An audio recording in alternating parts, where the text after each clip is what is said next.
thank you all for being around to hear the Vertex story. We at Vertex are, as it says there, an aspiring high-grade gold miner, and we've got green credentials with that, which is quite unique. And you'll see through this this story that we are unique in many, many ways. Probably foremost to that is that we're the closest gold mine to Sydney, where we're sitting now, and historically this is probably up there with you know, a few of the most famous gold mines in Australia for sure. We do have a disclaimer. I have got this presentation out on the ASX now, somewhat bastardised to where I was going to have it, but it's very hard to tell the truth about high-grade gold mines because they think we've made them up, but the numbers. But anyway, so there are a couple of little exclusions of our grades in this presentation. So we listed last year in January. We were a spin out. And because of that, we really got trashed at the start of our at our IPO because there was a lot of basically free shares for people to sell, and so in the first week we sort of went from 20 cents to 13 cents, and we haven't really moved too far. And like Headley said, it's been a tough year, but we're not worried. We've got enough cash, and we're going to be a cash producer, so we're moving ahead. So we sit in the Lachlan Fold Belt amongst some great peers. You know, we're about 35 kilometres away from Cadia, totally different, but nonetheless the same drivers. And we sit just above Bathurst and below Mudgee, and we hold tenements over the hill end anticline, and you'll see that it runs a strong north-south direction. And look, previously it's been a historic gold mine, about 1.8 million ounces officially, but I could probably guarantee that with the 20,000 people that live there, not all gold was declared.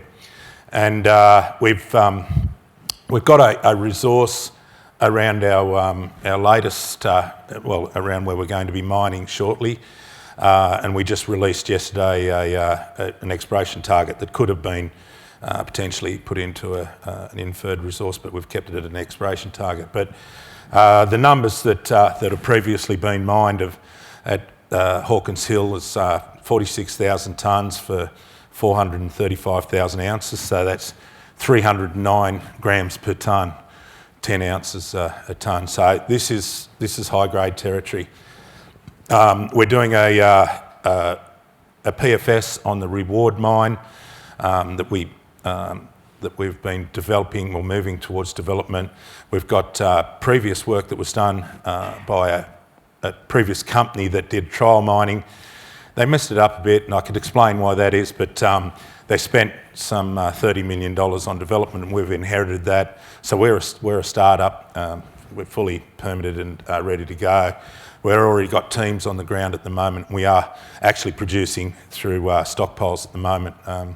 So it's a startup story into production with a big exploration tick on the side of that, and we do it greenly. So yeah, this 10 cent share, 6 million market cap is leveraged. So take a look at it. We've got a strategy. We're going to be bringing out the PFS shortly for the Reward mine. We've started processing now some stockpiles, and we're also going to be exploring near mine. We're going to put our own drill into the mine and be drilling on a permanent basis. You'll see why that is later on in this presentation. And then we've also got 34 kilometres of tenements, and it's a very unique situation because the old timers mined the surface expressions over that 34 kilometres. We did a LiDAR survey, and LiDAR nowadays is just so accurate down to centimetres. it picked up, and you need an AI to do it, but there's 3,650 workings over that 34 kilometres. And all those would have been, half ounce to an ounce type of mine, little operation. So we've got a surface expression of something big, but there is no drilling, and it's just because that's the way history's been with this mining, the companies previous to us. So we do have some Western Australian assets, but today's all about our flagship, and our flagship is our Hill End gold mine. So this is our resource and our recently announced exploration target. You can see that we're sort of sitting around about 500,000 ounces. We are going to have to rerun the numbers on Red Hill because we've finished drilling up there, and we've got probably some more ounces to add to that one. And once we get back underground, we'll be drilling out this exploration target. As you can see, some pretty tidy numbers when you're 500,000 tonnes there at 19 grams. So it's all set there for growth. All this, and you hear these terms all the time, down plunge and long strike potential, but if you look at the cross sections, you can see that that's the case in this circumstance. So the stockpiles we're processing at the moment were actually development waste, but we've announced those results. We got samples from actually an ounce a tonne down to 0.7. We've sort of worked on some numbers. We did had to do a cut in that number, and we've just said it's going to be about 2 grams, 1.7 to 2 grams. And anyway, it doesn't matter. We own the plant that's there. It's a gravity plant, so we're putting it through, and it just to make some dollars. So, as I said, in amongst this, we've got the Reward mine. It's all developed for us for a pretty immediate startup. Once we get our PFS sorted, and we've been working hard on mine scheduling. We're not going to be a thin vein miner as such, no air legs. This is going to be proper remote mining gear, proper drilling machines, and probably, I guess you could say medium-sized mining. We're not large scale, but certainly we're not going to be down with any air legs doing mining. So there's second egresses in place. There's most of the services. An adit runs directly from where we're going to be mining, 600 metres out to the front of that at the adit is our plant, and all our permits are in place. It's a mining lease. It's got a DA for production, and we've got our tails storage in place, and everything's there ready to go. So this is an important slide. It's one that I had to change a bit, but it shows you where our plant is there. Let me see. Yeah, there we go. So our plant sits here. If you can imagine, this is the centre line down a valley. This is the side of the hill on the other side. It's quite steep, and then if you can imagine, there's a hill on this side, but there's a cut down the centre. So this is where the original old timers mined. They mined the 435,000 ounces there.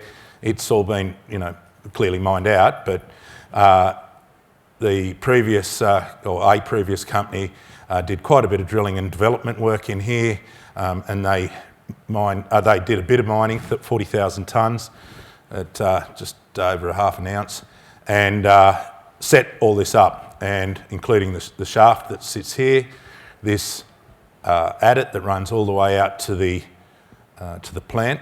And one of the reasons why they spent a lot of money was they did all these handheld. See these razors here? They were all handheld, and they're for exploration. And why would you do that? I don't know. But you should be just using a drill rig. But so that they sort of waste a lot of money there. But anyway, it gave us a lot of information. This is where we're aiming to sort of draw our PFS around at the moment, and it'll be out in weeks, not months. And then this is the exploration target. Most of the work's been done in this Foster's adit. There was channel samples all the way along here, so this is where we're getting our exploration target. So clearly you can see that there's a massive gap of an area that hasn't had any work done at all, no drill holes, and that's in here. And this we believe is all joined up. And look, we believe it goes each way, all the way, for kilometres. But this is a high-grade plunge. Up here, the largest piece of gold ever in the globe has been taken out. It's called Haldeman Nugget. Many of you would know it. It's famous. It was 286 kilograms of gold was brought out of there. There's numerous huge high-grade numbers through here, and that's why it's a gravity recoverable gold. It's very coarse and very nuggety, but it's a consistent, or a sort of a homogenised nuggety effect, which sort of works. That's why it's going to work and work well. So here's the plant. This is a very small plant at this stage, but to expand this doesn't cost much. Literally, this is just anyone that knows about gravity, you use Nelsons or Falcons, and this is all it is like a spinning washing machine that spins really fast, and the heavy gold bits go to the outside and drop out, and the sand drops through, and that's literally all our mine is sand or gold. In fact, it's that good that the sand at the back end of it, the tails, it's not even really tails, it's a commercial product that we probably can sell. It's pure sand. There's no metal in this, no metal at all. You can't do any geophysics. There's no way of doing any geophysics because there's no metals, no arsenopyrite, no chalcopyrite, nothing. It's just gold or quartz. So it goes through this gravity plant very, very well. We get up to, it's going to be about 95% recovery by gravity. There won't be many people in this forum talking about those sort of recoveries in gravity. It's a pretty high recovery in gravity, and it only needs to be ground down at a very small ground size. So we pull most of it about 450 micron. So very low operating cost to produce this gold, and the capital requirement to expand this is very small compared to a proper cyanide or back ox plants or flotation and all these other things that you need in some gold mines. So the tenements are huge, and we have a number of very good resources along the strike of this. But as I said, it's all up. It's about 34 kilometres. We're probably really only just scratching the surface. The reason why you can say that, and it's pretty common around most gold precincts or historical gold precincts, and that's because they only mine down to the water table, so 60 foot usually, and then they just couldn't pump the water out. The only reason Hawkins Hill was mined a bit deeper, down to 120 odd metres, is they had the benefit of the adits in the side of the hill to drain the water out. But all the rest of the area is all flat, and they couldn't get much deeper. So for us, there's a lot of exploration to be done. Unfortunately, as I said, it's a double-edged sword having beautiful gold, 23 fine.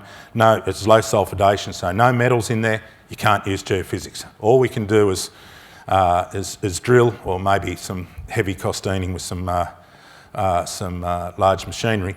But what we do know is we've got these surface expressions, 3,650 workings. It's insane. So this is a big system, but we need to do something about it. Well, I'm in negative time. Geez, that goes quick. So I won't talk about all the similarities to the sort of other great deposits, but suffice to say we've got the right geology to make these big systems. And look, in summary, also we are green. We don't use cyanide. We reuse our water, and we potential renewable energy. The tails are benign. We can sell them. So this is a reasonably green project as well. So anyway, you can read that while I finish up here. But look, we are probably undervalued in my view. 500,000 ounces, and we're a 6 million market cap, and we're going into production. I can't tell you what that's about until the PFS comes out, and there's some good news probably coming out in our on our website and on the ASX about what we're doing over the next a year in the next 4 or 5 weeks. So keep an eye on VTX. Thank you.